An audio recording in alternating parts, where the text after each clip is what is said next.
Some of you may not recognize this, others may recognize this as scientific notation.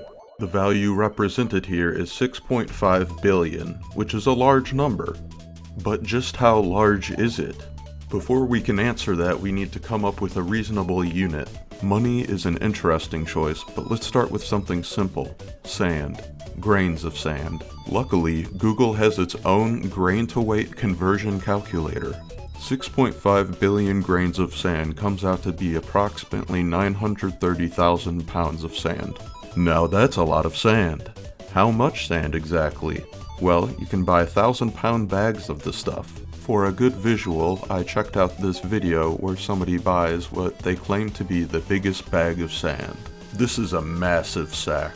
I don't think you'd be able to fit any more than 2 into that truck bed. It would take not 1, but 930 sacks of sand to reach a billion grains. If I did my math correctly, that means it takes about 7,000 grains of sand to reach a pound. Anyway, now we do have a working visual for a billion. But is it working? This is where we run into our first real problem. First of all, this no longer resembles a quantity of something.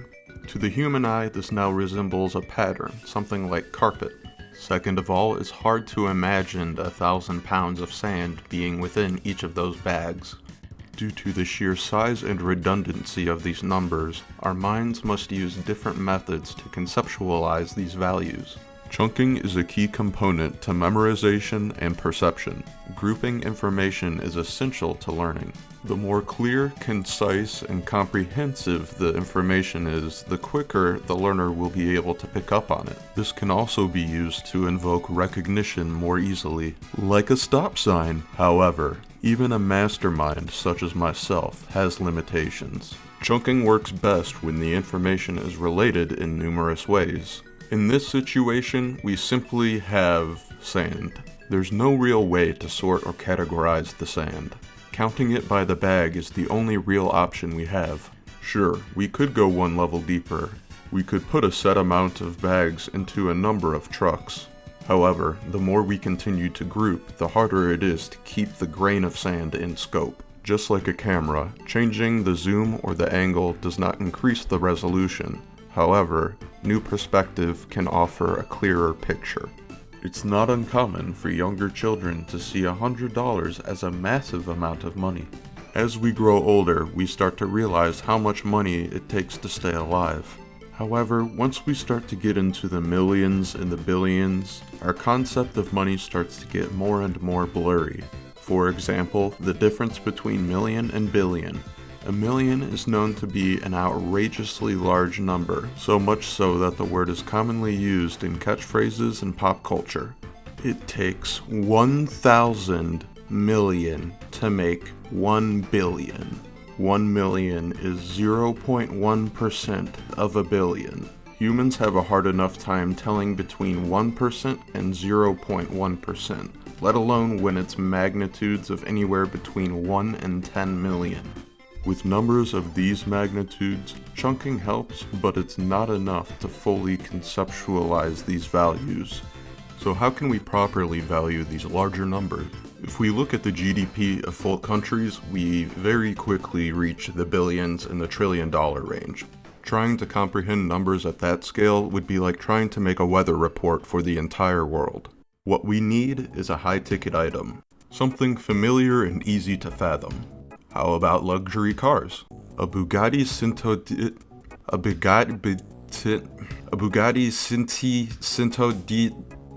Divo is worth 5.8 million. Now since we have our unit, let's do some conversions. So how many Divos would it take to equate the GDP of a country like France? Well, it would only take 448,000 of these cars, and that's just to get in the ballpark, mind you. Bugatti produced 40 of these cars. Even if it was logistically feasible to send 500,000 supercars across the ocean, 40 is a fraction of 500,000. And I bet most of you didn't bat an eye when I rounded up to 500,000. 52,000 is no small potatoes, especially when we're talking about $5.8 million supercars. Not to mention, once these cars are sold to individual consumers, their value will depreciate very quickly. For something so integral for everyday civilization, the economy is quite an alien concept. This is the case for many complex systems, such as our immune systems and the weather. So what are some other things that blur our perception of value? A simple one is currency types. This problem isn't as prevalent today since we have such easy means to calculate the proper conversion. However, it's inevitable that every now and again, conversion rates will cause mistakes. Now more than ever, it also seems to matter who is holding the money and where it's going. A celebrity making an investment in your community is far more likely to make headlines than an average investor. You see this with people like Gary Vee, who tell other high-profile names to make purchases so then it entices the public to make the same purchase. It is wise to be wary of influencers. Oftentimes, their goal is to influence you to spend money on them. Sometimes that person is the likes of J-Station.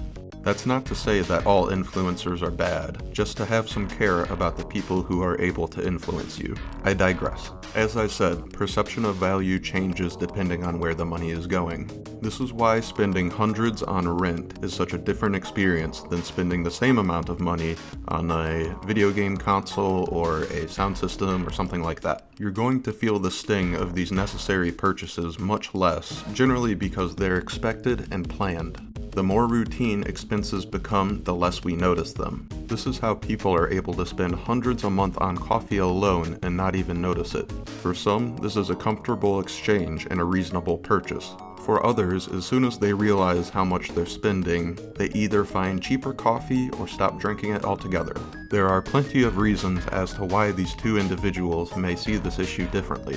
The person who decides to keep drinking coffee may find that they are more productive. Perhaps the morning ritual itself has value to them. Perhaps avoiding the pain of withdrawal is worth the money. Or they might just really like the taste. The person who stops drinking might see it as a healthy life option. Perhaps the morning trip to the coffee shop was just a hassle. Maybe it's purely financial. These are all logical reasons that are dictated by the perception of value.